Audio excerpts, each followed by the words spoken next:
வணக்கம் மாறை நட்புகளே, சகோதர சகோதரிகளே, என் அருமை மாப்பிள்ளைகளே, ஒரு முக்கியமான விஷயத்தை பற்றி உங்கள்கிட்ட பேச தான் வந்திருக்கேன். சுமிக்கும் எனக்கும் இனிமேல் எந்த ஒரு ஒட்டோ உறவோ கிடையாது. இதோட சுமியோட சாப்டரை க்ளோஸ் பண்ணி ஓரமாக வச்சுருவோம்.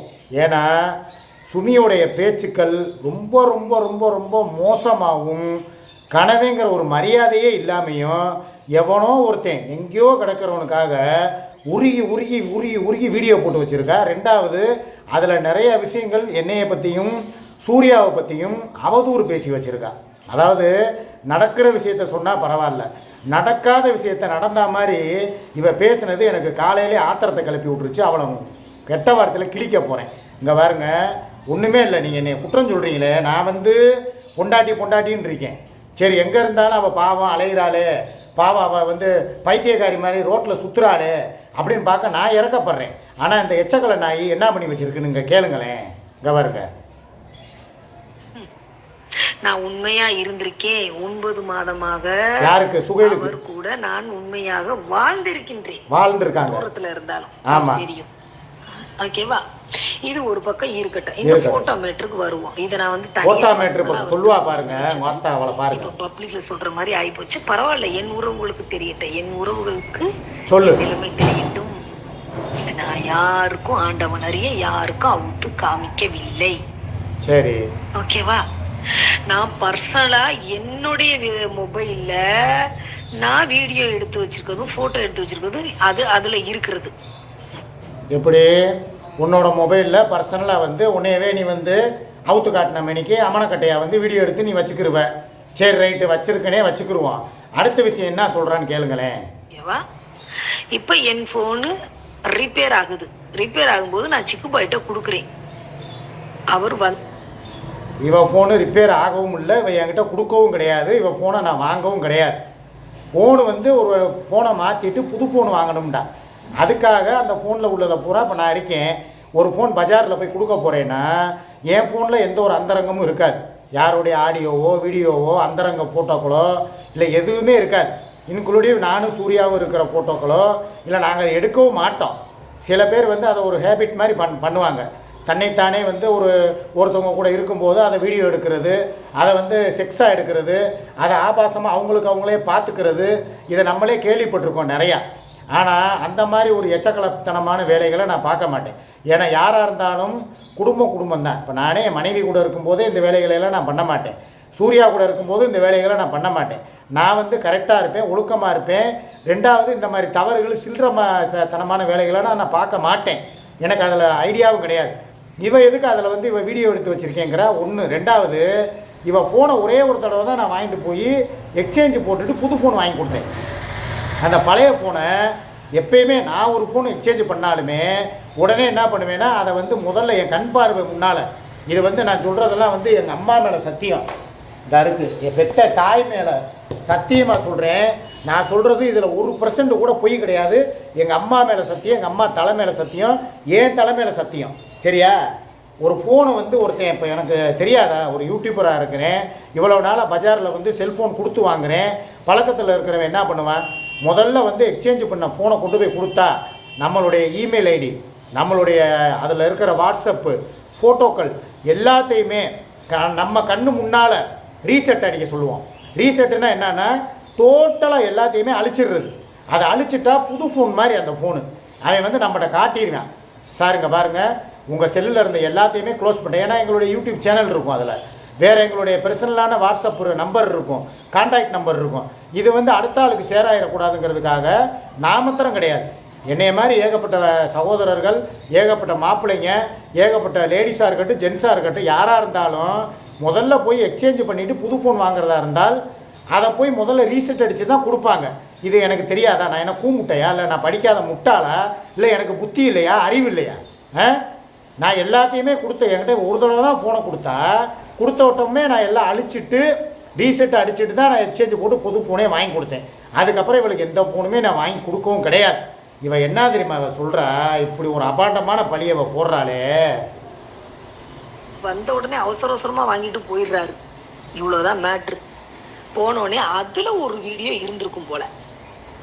அதில் நான் பர்சனலாக எடுத்த ஒரு வீடியோ, அந்த வீடியோவை நம்ம கட்டப்பை கருப்பியக்கா பெரியம்மாவுக்கு அனுப்பி விட்டுட்டு கமுக்குன்னு அந்த வீடியோவை டெலீட் கொடுத்துருக்காங்க. இந்த மக்குபாய்க்கு தெரியலை. தெரியலனோடைய அந்த வீடியோவில் இருந்து நம்ம குந்தாணி அக்கா என்ன செஞ்சுருக்காங்க, இப்போ போய் உள்ளே உட்காந்துருக்காங்களா அந்த அக்கா எடிட்டிங் கட்டிங் கிட்டிங் சொல்லி எக்ஸ்ட்ரா போட்டாவையும் போட்டு அந்த ஒரிஜினல் வீடியோவில் இருந்து எல்லாத்தையும் கட் பண்ணி எடுத்து நான் யாருக்கோ வெளிநாட்டுக்காரன்ட்டு அவுத்து காமிச்சது மாதிரி, ஓகேவா, அவுத்து காமிச்ச மாதிரி எல்லா வேலையும் நடந்திருக்கு. என்னுடைய ஒரிஜினல் வீடியோவிலேருந்தே கட் பண்ணி நிறையா எடுத்து அதில் ஊடால எடிட்டிங் வேற கலந்துருக்குது. எல்லாம் ஓகே ஆகிருக்குது. இதைத்தான், இந்த வேலையைத்தான் பண்ணி அனுப்பி விட்டு அதை இந்த நம்ம கட்டப்பை கரிப்பியக்கா ஒரு 8 பேருக்கு ஷேர் பண்ணியிருக்கிறாங்க. அந்த வச்சு தான் அக்கா இவ்வளோ ஆணித்தரமாக கத்தியிருக்காங்க. இப்போ எல்லா டீட்டெயில்ஸும் எங்களுக்கு தெரிஞ்சிருச்சு. நான் ஒரே வார்த்தை சொல்கிறேன், இவ பேச்செல்லாம் இன்னும் கேட்டேன்னா நான் டென்ஷன் மயிர் ஆயிடுவேன். கட்டப்பை கருப்பி அக்கா எதுக்கு என் போனை நோண்டணும்? கட்டப்பை கருப்பி அக்கா என் போனை நோண்டினாலும் அதில் ஒன்றுமே இருக்காது. நான் எப்படி இதை என் ஃபோனில் நான் இவளுடைய இதெல்லாம் ஷேர் பண்ணி எடுத்துக்கிருவேனா? இவன் என்ன சொல்கிறா நல்லா கேட்டுக்கங்க. கடையில் போய் சிக்கு பாய் ரிப்பேருக்கு கொடுத்தாரு, இல்லைன்னா எக்ஸ்சேஞ்சு போட்டு ஃபோன் வாங்கினாருன்னு சொல்லி இவன் சொல்கிறா. நல்லா கேட்டுக்கங்க. அந்த ஃபோன் எப்படி வீட்டுக்கு போகும்? அது ஒரு மீனாட்சி பஜார்லையோ இல்லை ஒரு எக்ஸ்சேஞ்சு கொடுக்குற இடத்துலையோ செல்ஃபோன் கடைக்கு தானே போகும். அந்த ஃபோனு என் கைக்கு எப்படி வந்திருக்கும்? வீட்டுக்கு நான் அதை எப்படி கொண்டு வந்திருப்பேன்? அதை எப்படி கட்டப்பை கருப்பி பார்த்துருப்பா? ஒரு ஆள் மேலே பழி போடுறதா இருந்தால் தேவையில்லாமல் போடக்கூடாது. தப்பு பண்ணது பூரா நீ பண்ணிவிட்டு அதை மறைக்கிறதுக்காக என் மேலே பழியை போட்டு சூர்யா மேலே பழியை போட்டு நாங்கள் 2 பேரும் சேர்ந்து இதை பெரியம்மாவுக்கு கட்டப்பை அனுப்புனதாகவும், கட்டப்பை அதை கருப்பி அனுப்பி அவள் இன்னும் யாருக்கோ 8 பேருக்கு ஷேர் பண்ணதாகவும் 10 பேருக்கு ஷேர் பண்ணதாகவும் கட்டுக்கதையெல்லாம் நீ விடக்கூடாது. நீ பண்ண தப்பு நீ பண்ணது தான். நீ அதை ஒத்துக்கிட்டு போனனா ஒரு பிரச்சனை இல்லை. உன் மானத்தை நான் தான் காப்பாற்றினேன். அந்த வீடியோ வந்தப்போ, அந்த ஃபோட்டோக்கள் வந்தப்போ அது ஒரிஜினல் கிடையாது, அது மார்பிங்கு கட்டிங்கு ஒட்டிங்கு எடிட்டிங்னு சொன்னவனே நான் தானே. என் பொண்டாட்டியாக அவன் மானத்தை காப்பாற்றுனதுக்கு நீ என் மேலேயே பழிய போடுவிய?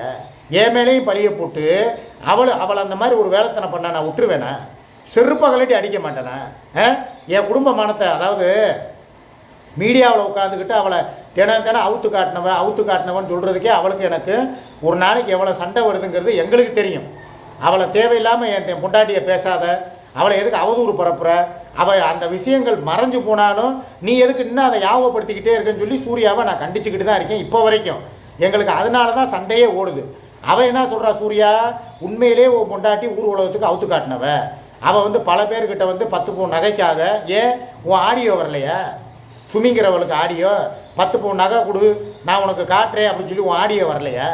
அப்போ அதெல்லாம் பொய்யா? அதில் பேசுனது நீ கிடையாதா?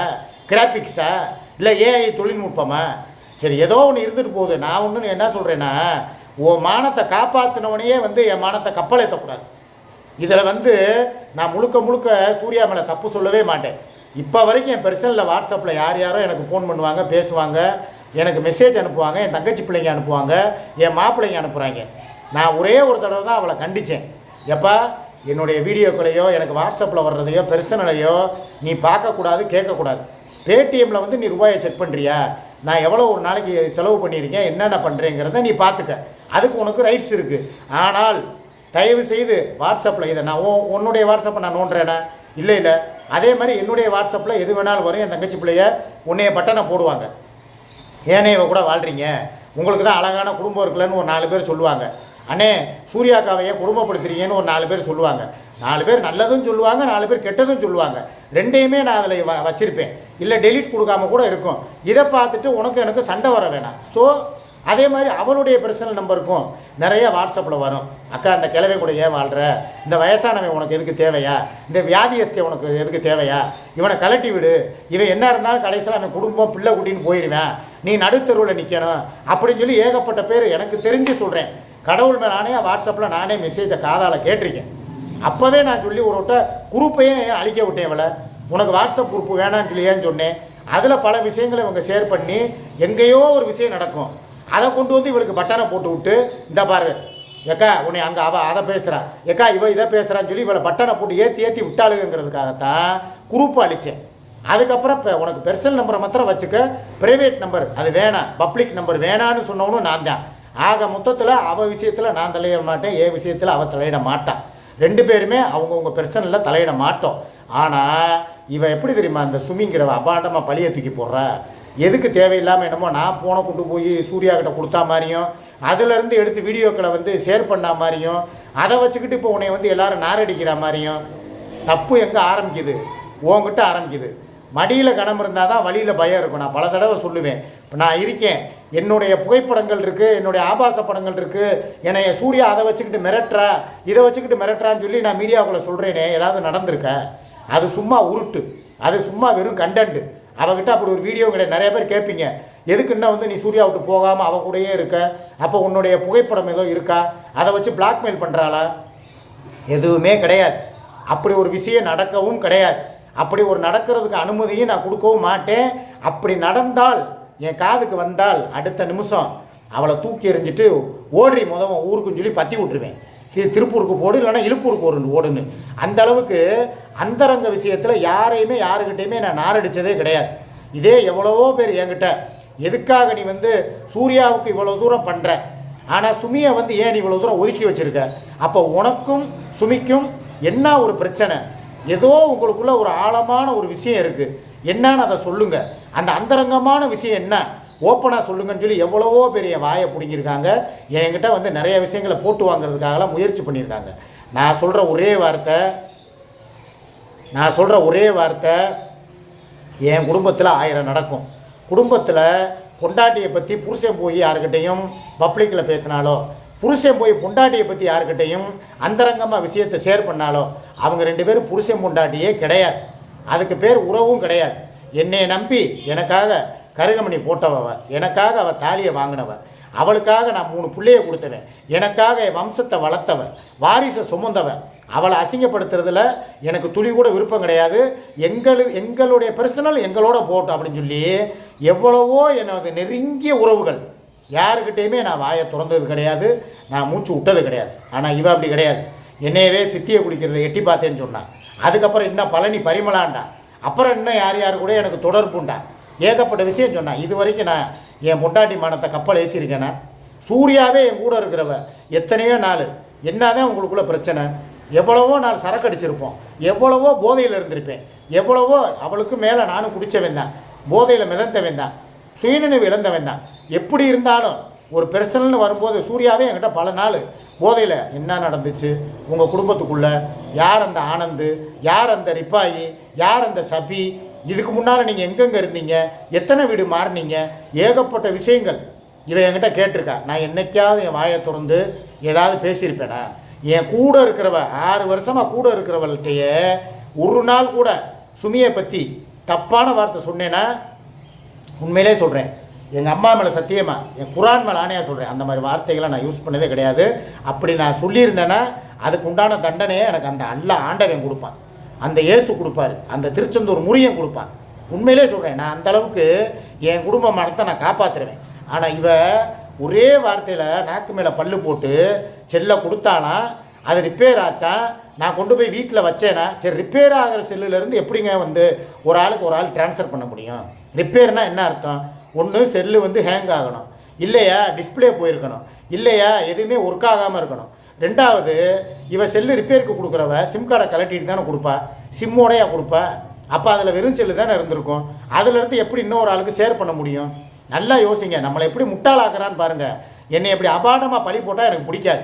சொல்ல வந்ததை முதல்ல சொல்லிடுறேன். ஒருத்தவங்க இன்னொரு செல்லுலேருந்து ட்ரான்ஸ்ஃபர் பண்ணுறாங்கன்னா முதல்ல ரிப்பேர் ஆன செல்லை ஓப்பன் பண்ணணும்னா அதில் சிம் கார்டு இருக்கணும். இது வரைக்கும் நீ என்கிட்ட சிம் கார்டை நம்பி கொடுத்துருக்கியா? ஏன்னா இவளுடைய சேனலுக்காகவே என்கிட்ட பக்கத்திலே உட்காந்துக்குருவா. நானே இவள் சேனலில் ஏதாவது ப்ராப்ளம் இருக்கா செக் பண்ணி தர்றேன்ப்பா, வாப்பா உன்னுடைய ஒய்டி ஸ்டுடியோக்குள்ளே போவோம், என்ன இருக்குன்னு பார்ப்போம்னா என் பின்னாலேயே வந்து நிற்பா. ஏன்னா நான் வேறு எதையாவது நோண்டிடக்கூடாதான், ஏதாவது கேலக்சிக்குள்ளே போயோ இல்லை அந்த கேலரிக்குள்ளே போயோ இல்லை வேறு எதிரையோ போய் நான் எதாவது நோண்டிடக்கூடாது. அதுக்காக ஒரு புருஷன் கூட நம்பாமல் என் பின்னாலே வந்து நின்றுக்கிட்டு நான் வீட்டுக்கு போவேன் தெரியுமா, அப்பப்போ என்னைக்காவது போய் இந்த ஜாமான் வாங்கி கொடுக்குறதுக்கு, கறிமீன் வாங்கி கொடுக்குறதுக்கு வீட்டுக்கு போவேன் தெரியுமா, அந்த நேரம் கூட என் கையில் ஃபோனை கொடுக்க மாட்டேன். நான் செக் பண்ணியப்பா உன்னுடைய ஆர்பிஎம் சிபிஎம்லாம் எப்படி இருக்குது, உன்னுடைய யூடியூப் சேனல் எப்படி இருக்குது, க்ரௌத்தாக இருக்கா இல்லை டவுனாக போகுதா பார்த்து செக் பண்ணி தரேன்ப்பான்னு கேட்பேன். கட்டின புருஷனை நம்பி செல்லையே தனியாக கொடுக்க மாட்டான், பின்னால் வந்து நின்றுக்கிட்டு அப்படியே பார்ப்பான். நான் உள்ளே போய் செக் பண்ணி பார்க்குற வரைக்கும் கூட இருந்துட்டு கையோட செல்லை வாங்கிட்டு கையோடு போயிடுவான். இப்படி உள்ளவ சிம் கார்டோட எப்படி செல்லை கொடுப்பா? என்கிட்ட கொடுத்தது ஒரு தடவை தான், அந்த நேரமும் சிம்மெல்லாம் கலட்டிட்டு வெறும் ஃபோனை தான் கொடுத்தா. அப்படி கொடுத்தாலுமே அதில் உள்ளக்க என்ன இருந்திருக்குன்னு எனக்கு என்ன தெரியும்? அப்படி இருந்தாலுமே அது ஒன்று டிஸ்பிளே உடஞ்ச ஃபோனாக இருக்கணும், இல்லைன்னா ரிப்பேர் ஆன ஃபோனு. அந்த ரிப்பேர் ஆன ஃபோன்லேருந்து யாருக்கும் வாட்ஸ்அப் அனுப்ப முடியுமா? இல்லை அவள் தான் அதிலேருந்து ஷேர் பண்ணிக்கிற முடியுமா? அந்தளவுக்கு அவளுக்கு அந்த ஷேரிங் இந்த இது அது அதெல்லாம் அவளுக்கு தெரியாது.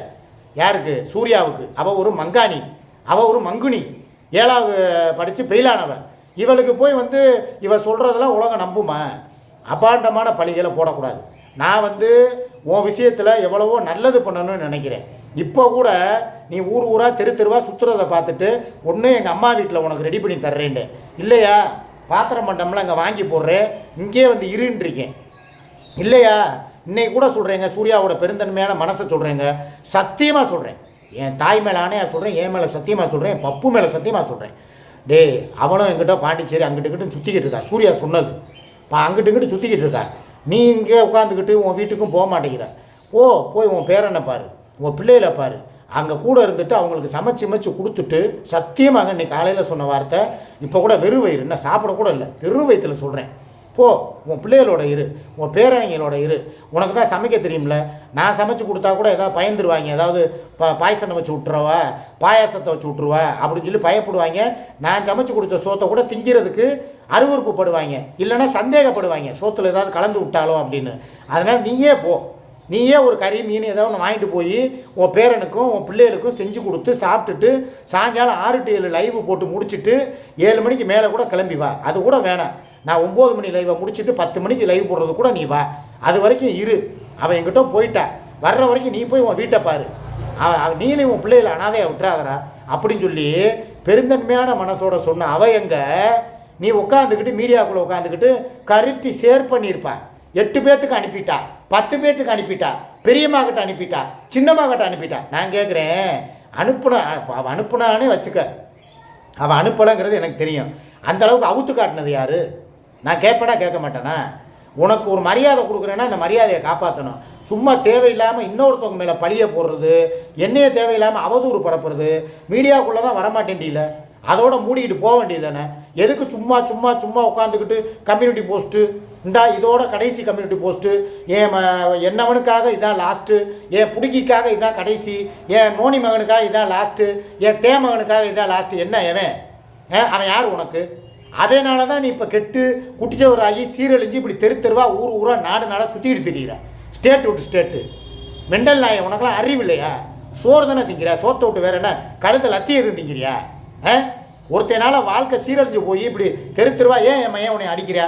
ஏன் என் மையன் உன்னை சும்மா இருக்கும்போது அவன் அடிப்பானா? அவனை கிறுக்கா மெண்டலா? சும்மா இல்லாமல் போட்டுக்கிட்டு எவனோ ஒருத்தனுக்கு போட்டுக்கிட்டு 2000 பேர் சப்ஸ்கிரைபர் வந்தா என்ன அவன் கொண்டாட மாட்டானா? இல்லை அவங்க ஆத்தாப்பேன் இல்லையா?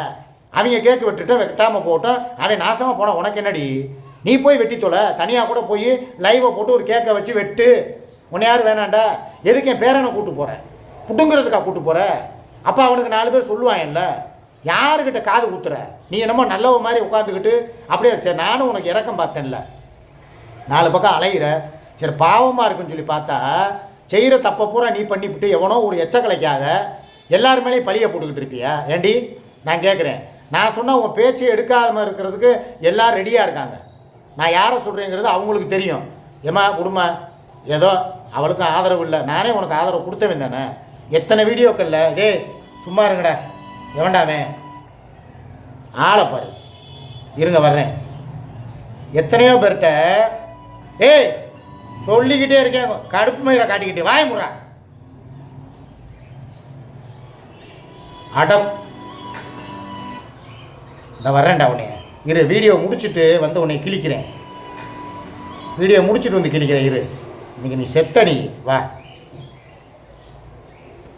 எத்தனையோ பேர்கிட்ட நான் சொன்னேன், அவள் பாவங்க எல்லா பக்கமும் அவளை 4 பக்கமும் சுற்றி அடிக்கிறாங்க, வேணாம் அவளை பார்க்குறதுக்கு எனக்கு இறக்கமாக இருக்குது பாவமாக இருக்குன்னு சொல்லி நான் வந்து கையில் காலில் விழாத குறையா ஒவ்வொருத்தவங்கள்ட்டையா கெஞ்சி கூத்தாடி உனக்காக நான் அந்த இதெல்லாம் அம்மா விடுங்கம்மா, ஏதோ உன்னை மேலே எத்தனை பேர் கம்ப்ளைண்ட் பண்ணுறதுக்கு ரெடியாக இருந்தாங்க, எத்தனை பேர் உன்னை இவ பேசுகிற சரியில்லை மீடியாவில் உட்காந்துக்கிட்டு எத்தனை நேரத்தில் உனக்காக நான் கையெழுத்து போட்டிருக்கேன், உனக்கு சைபர் கிரைமில் போய் ஃபார்ம் இதை பண்ணி எல்லாமே எழுதி கொடுத்து இனிமேல் வார்த்தைகள் விட மாட்டான்னு சொல்லி எத்தனை இதில் உன்னை நான் காப்பாற்றி விட்டுருக்கேன். எத்தனை பேர்கிட்ட இப்போ வரைக்கும் நான் அவங்க பேரெல்லாம் சொல்ல விரும்பலை, அவங்கள்ட்டெல்லாம் நான் எத்தனை நாள் பாவங்க அவள் ஏதோ புருஷன் இல்லாததுக்காக ஏதோ அவள் திக்கு தெரியாமல் திசை தெரியாமல் தடுமாறி ஏதோ வாழ்க்கையை கொண்டு போக தெரியாமல் எங்கே போகிறதுன்னு தெரியாமல் எங்கே வர்றதுன்னு தெரியாமல் முழிச்சுக்கிட்டு அவளாக அப்படி சுற்றிக்கிட்டு கிடக்குறா. விட்டுருங்க, எனக்காக பாருங்கள், எனக்காக உன்னைய பாவம் பார்த்தவங்க எத்தனை பேர் நான் சொல்லவா, லிஸ்ட் எடுக்கவா? உனக்கு இறக்கம் பார்த்தவங்க எத்தனை பேர் தெரியுமா? ஒன்றால் நான் எத்தனை பேரை பகைச்சிக்கிட்டு இருக்கேன் தெரியுமா? எனக்கு வர வேண்டிய சூப்பர் சாட்டு, எனக்கு வரக்கூடிய வெளிநாட்டில் இருக்கிற அந்த சிங்கப்பூர் மைதீனுடைய நட்பு, என்னுடைய சொந்தங்கள், என்னுடைய தங்கச்சிகள், என்னுடைய டோமர், எத்தனை பேரை நான் உனக்காக பகைச்சிருக்கேன். ஒரு ஆள் 2 ஆள் நான் சொல்லவா? அவ்வளோ பேர் ஒன்றால் தான் என்னை நான் நீ எதிரியாக போய் நிற்கிறேன் எல்லாருக்கிட்டையும். ஆனால் நீ என்னையவே ஒரே நிமிஷத்தில் எதிரியாக்கிட்டிய. அவளை நீ அவளை கூட சொல்லு, அதை கூட நான் சரி ரைட்டு உன் மேலே அவளுக்கு நீ அவளை சக்காலத்திக்க. ஒன்று அவள் வப்பாட்டி நீ பொண்டாட்டி 2 பேரும் அடிச்சுக்கிட்டு உருள்றீங்க, எதிரிகள் நீங்கள் 2 பேரும். உங்களுக்குள்ளே பகைமை வளரலாம், உன்னைய கூட அவள் இது பண்ணிடுறான். ஆனால் அதுக்கு நான் தான் காரணம்னா பாரு. சிக்குபாய் தான் ஃபோனை கொண்டு போயிருக்காரு, அவர் தான் போய் வச்சிருக்காரு. ரிப்பேர் ஆன ஃபோனை நான் கொடுத்தேன், அதுலேருந்து சேராச்சு. என்ன முழு பூசணிக்காய் சோத்தில் மறைக்கிறிய? உன்னைய மானத்தை காப்பாற்றுறவன்னு நான் தான். உன் மானத்தை சந்தி சிரிக்க வைக்கணும்னாலும் நான் வச்சு விட்ருவேன். நான் ஏன்னா என்னை பற்றி உனக்கு நல்லா தெரியும். நான் ஒரு அறமண்டல், நான் ஒரு கிறுக்கு பைய, நல்லா இருப்பேன். குடும்ப மானத்துக்காக என் உயிரை கூட இழக்க தயாராவேன்.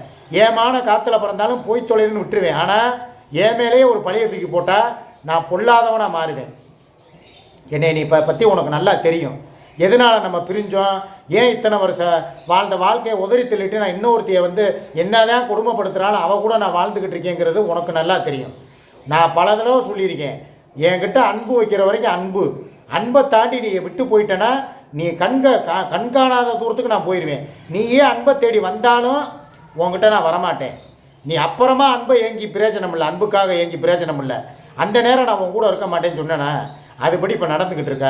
இப்போ நீயே நான் வழியேற்க வர்றேன், சரி ரைட்டு, என்ன தான் ஆனாலும் நம்ம குடும்பமாக போவோம்.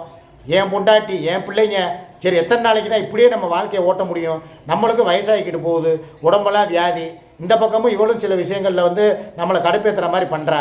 அவளுக்கு தேவை காசு பணம், எனக்கு ஒரு ஈனோ கூட கலக்கி தராமல், என் உடல் நலத்தில் அக்கறை இல்லாமல், எனக்கு புண்ணு வந்தால் மருந்து போடாமல், நேற்றுலேருந்து சொல்கிறேங்க, வெக்கத்தை விட்டு சொல்கிறேன்.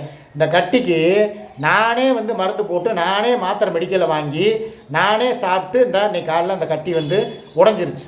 அதை கூட அவளை பிதிக்காமக்கிறதுக்கு கூட நான் கூப்பிடல, அதுக்கு கூட ஐயரவுப்படுவான்ட்டு நானே என் காலில் பஞ்சமத்திரம் எடுத்துகிட்டு வாப்பா அப்படின்னு சொல்லி ஒரு கொஞ்சோண்டு காட்டனை வாங்கி அமுக்கி, ஏன்னா அது கூட அந்த அம்மாவுக்கு ஐயரவாய் போயிடும். 3 நாள் ஆச்சு கட்டினால காலை நான் கெந்தி நடந்துக்கிட்டு இருக்கேன் ஒரு பக்கமாக. அதை கூட பார்த்துட்டு ஒரு மருந்து போடவான்னு கூட கேட்குறதுக்கு அவளுக்கு துப்பு இல்லை, வக்கு இல்லை. ஆனால் என் பணமத்திரம் வேணும். என் கூட இருக்கிறவனால அவனாப்பில் நல்லவளை எல்லா பக்கமே எனக்கு பிரச்சனை தான். ஒரு மருந்து போடக்கூட ஒரு கேள்வி கூட இல்லை. அப்போ தான் நான் எங்கள் அம்மாவை நினச்சேன். இந்த பெத்த தாயாக இருந்தால் எங்கள் அம்மா நான் எத்தனையோ நாள் சிப்லாடினும் மஞ்சளையும் கலந்து மருந்து போடுறான்னு சொல்லி கொடுத்ததே என் தாய் தான். எத்தனை நாள் அடிபட்டு வந்திருந்தப்பெல்லாம் மருந்து போட்டு என் புண்ணை ஆற்றி விட்ருக்கும் தெரியுமா என் பெத்த தாய். இன்றைக்கி இவளுகள்லாம் உட்காந்துக்கிட்டு இவனடானா ஒரு பக்கம் வெளிக்காயத்துக்கு மருந்து இல்லை இவகிட்ட, அவனால் எனக்கு உள்காயம், அந்த மருந்து ஆறாது, மருந்து போட்டாலும் ஆறாது. அந்தளவு 2 பேரும் என்னை போட்டு பாடாக படுத்துகிறாளுங்க. என் பெத்த தாய் இல்லைங்கிற அந்த வருத்தம் எனக்கு இன்றைக்கி இருக்குது. இன்றைக்கி இல்லை, என்றைக்கும் இருக்கும். என் சாவு என் உயிர் மண்ணுக்குள்ளே போகிற வரைக்கும் இருக்கும். இப்படி ஒரு தாயை நான் இழந்துட்டேனேன்னு யாரையுமே சொல்கிறேங்க. பெத்த தாயை மாத்திரம் என்றைக்குமே விட்டுறாதீங்க. அது வயசான தாயோ, வயசு உள்ள தாயோ, இளமை தாயோ, முதுமை தாயோ, யாராக இருந்தாலும் சரி தான், தாயை மதிங்க. இன்றைக்கெல்லாம் நான் படுற கஷ்டம் எனக்கு தான் தெரியும். அவ்வளோ தூரம் என்னை பாதுகாத்து வச்சதுக்கு இன்றைக்கி பார்த்தா இங்கிட்டு ஒருத்தி என்னை தூக்கி பழியை தூக்கி போடுறா, இங்கிட்டு ஒருத்தி உட்காந்துக்கிட்டு நான் பாலவனாயன் கூட போயிடுவேங்கிறா. அப்போ நான் என்ன பண்ணேன்? சம்பாரித்து கொடுத்து இவ்வளோ நாளாக பிள்ளைகளை பெற்று வளர்த்து இவளுக்கு ஒரு வீடு கட்டி இவளுக்கு ஒரு வீடு கட்டி கொடுக்குறதுக்கு ரெடி பண்ணி இவ்வளோ வேலை பார்த்து கடைசியில் நான் அனாதையா, நான் யாரும் இல்லாதவனா, எவ்வளோ வலி வேதனையோடு நான் வாழ்ந்துக்கிட்டு இருக்கேன். நான் வந்தது குற்றாலத்துலேருந்து வந்தது உங்களுக்கே தெரியும். கால் வேதனையில் என்னால் வண்டி ஆக்சிலேட்டர் மிதிக்கவே முடியல. இதோடு இருந்தால் இன்னும் 2 நாள் எனக்கு ரொம்ப ஓவர் ஆயிரும். அதுக்குப்போ அங்கே வாடகை காசு செலவு ஏகப்பட்ட காசு காலியாகுதுன்னு சொல்லி நான் கிளம்பி வந்தால் உன் பொண்டாட்டியை பார்க்குறதுக்கு தான் நீ அங்கேருந்து வந்த. உனக்கு வந்து ஒரு இது கிடையாதா? என்ன ஏகப்பட்ட பேச்சு பேசி ஆக யாருமே விசுவாசமாக கிடையாது, யாருமே நல்லவங்க கிடையாது, எல்லாமே சுயநலவாதிகள். இந்த இவ விஷயத்துலையும் பார்த்துட்டேன். இவளும் என் மேலே பழிய போடுறான், அவளும் என் மேலே பழிய போடுறான். நான் எங்கே போவேன்? எனக்கு யார் இருக்கா? என்னமோ தெரியலை. என்னைய உசுரோடு வச்சு புதைக்க போகிறாங்கன்னு நினைக்கிறேன். அதான் நடக்க போகுது. வேறு யாரும் கிடையாது. என் கூட இருக்கிற இந்த 2 பொம்பளைங்க இருக்காளுகளை, இவளுக்கு பொம்பளைன்னே சொல்லக்கூடாது, 2 பொறுக்கிய.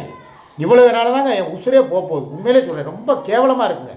இந்த வாழ்க்கை வாழ்கிறதுக்கு வேறு மாதிரி எனக்கு தோணுது. சரி.